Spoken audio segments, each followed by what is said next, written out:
first thing that we're going to do today is listen to a riddle that you're probably all very familiar with, but I want you to listen really closely because there's something different about it, okay? So, and Jack came tumbling after to fetch a pail of water. Jack fell down, Jack and Jill went up a hill and broke his crown. Does anybody recognize that riddle? Yes. Yeah? What's different about it? What do you think? The parts in the riddle are mixed up. Exactly. They're out of order, right? So, when we read, it's really important to read things in order or else they won't make sense, right? So, I'll read it like it's supposed to be read normally, the Jack and Jill riddle. Jack and Jill went up a hill to fetch a pail of water. Jack fell down and broke his crown, and Jill came tumbling after. Does that make more sense? Raise your hand, give a thumbs up if it makes more sense. Good. So a lot of times, writers need to organize their writing in a way that makes sense for us as a reader, okay? So today we're going to be learning about a text structure called sequencing. Has anybody heard of the term sequencing before? Yes. Or chronological order? Good. Well, sequencing is putting ideas, events, or other elements of a text into a particular order. And chronological order is kind of like a type of sequencing. So it means putting these elements into an order of occurrence. Do you know what occurrence means? In an order that they happen, right? So that's pretty important when we read. So the Jack and Jill riddle was a fictional text, but today we're gonna read a short article of a non-fiction text, okay? And this text is called How Amphibians Grow and Change. So let me pass that out. 1, 2, 3, 4, and here's 2 for you guys. So this is a short article about how frogs grow from tadpoles into adult frogs, okay? So, are you familiar with the process? What's a baby frog called? Oh. You can say it together. You know what it's called. Good, a tadpole. So hopefully this article is going to let us learn a little bit more about how tadpoles grow into adult frogs. But I want you to pay close attention into how the author sequences what the author is telling us, okay? So we're going to choral read it together. Do you know what choral reading is? Or read it together? But I want you to kind of whisper it since the class is working on another worksheet and we don't want to distract them. So we're going to whisper it together. And when we get to the word metamorphosis, I want you to stop, okay? So, ready? We'll start with the title. How amphibians grow and change. Amphibians change their form as they grow. This change is called metamorphosis. Have you heard that word before? Yes. Yeah? What does that mean? A process of life? That's a great definition. Well, let's keep reading because I think the article gives us some more clues. Metamorphosis means to change form. For example, a frog changes from a tadpole to an adult frog. The whole process takes from 12 to 14 weeks, or about 3.5 months. This process is called the frog's life cycle. Here's what happens. Oh, stop. So, the author just told us what metamorphosis means, right?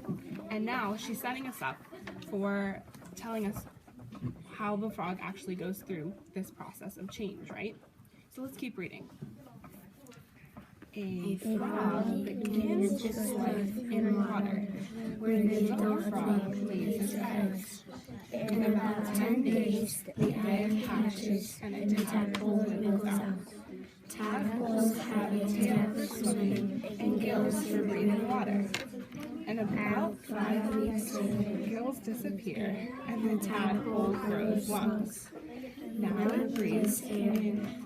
This means that the tadpole has to swim to the surface of the pond for air. After that, the tadpole grows back legs and then front legs.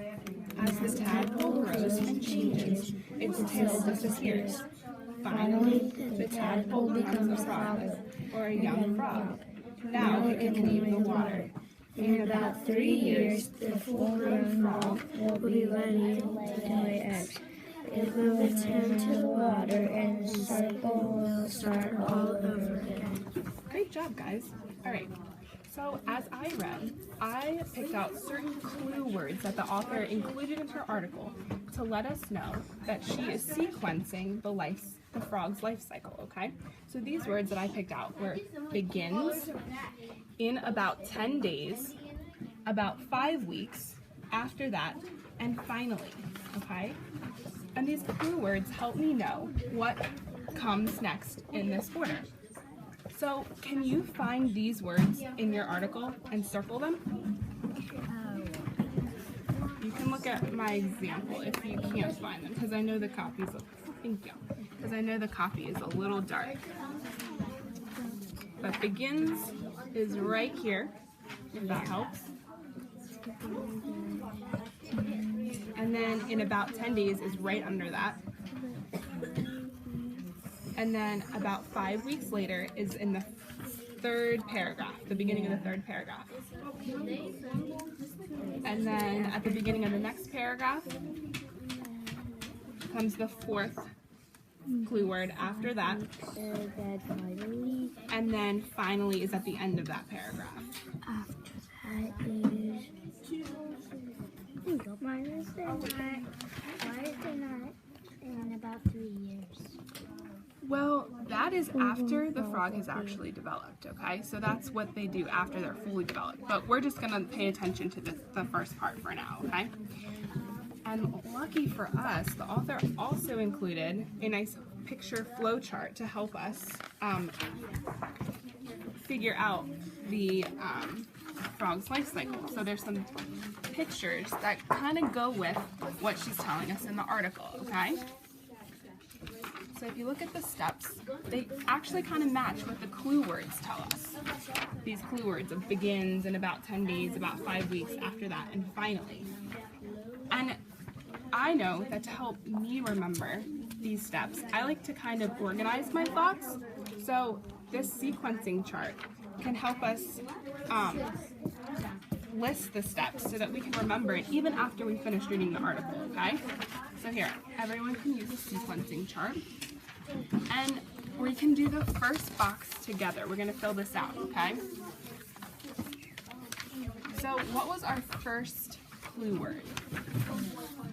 Begin. Begins. So in the article, can we find that word? Right here. And what does it say after begins? So a frog begins its life in the water. in water.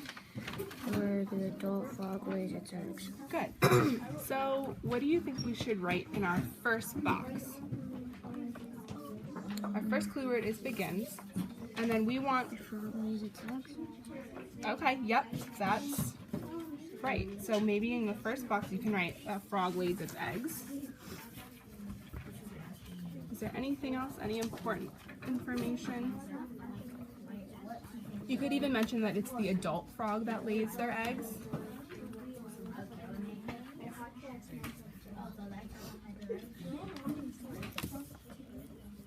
Is everyone finished? All right, and let's do the second one together too. So what is our second clue word? In about 10 days. In about 10 days. Can you find that in the article? And then read what comes after that. So in about 10 days. The egg hatches and a tadpole wiggles out. Good. So what would the second step be? What should we write in that second box? Tadpole wiggles out of its egg. Perfect. Yeah. So the second step is that the tadpole will wiggle out of its egg. Do you see how I'm using the clue words to match the steps in the sequencing chart? Yeah. Okay. Can you do the last 3 by yourself?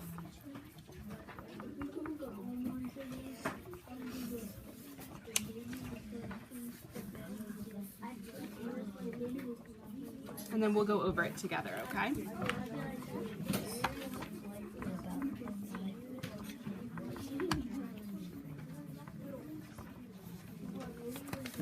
So look for that third clue word, which would be about 5 weeks. And then what comes after that?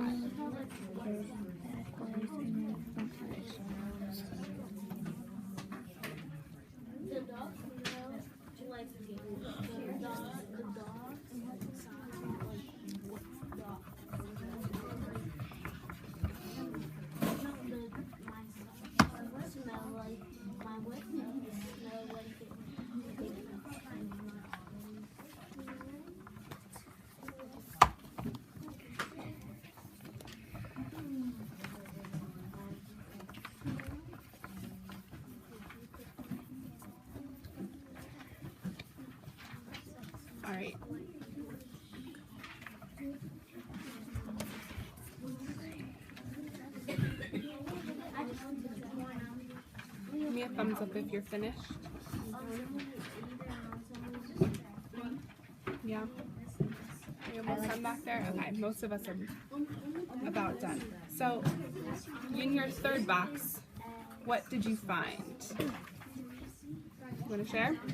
The gills disappear and they grow lungs. Good. And what was the clue word that you used to help you find that? And about 5 weeks later. Good. So our clue word was about 5 weeks. Good. All right. So we're kind of running out of time, so we're going to skip the fourth and the fifth step. But I just want you all to remember that when you're reading nonfiction text, the author is going to have their write in a certain way, okay?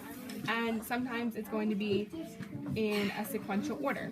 So as you're reading, try and find these clue words throughout the article, okay, to kind of make sense of what the author is saying and to put it in order. And you can even use a flow chart, just like this, or a graphic organizer to kind of make sense of the order of what the author is trying to tell us, okay? All right, good job today, guys. You can take it back to your seats if you want.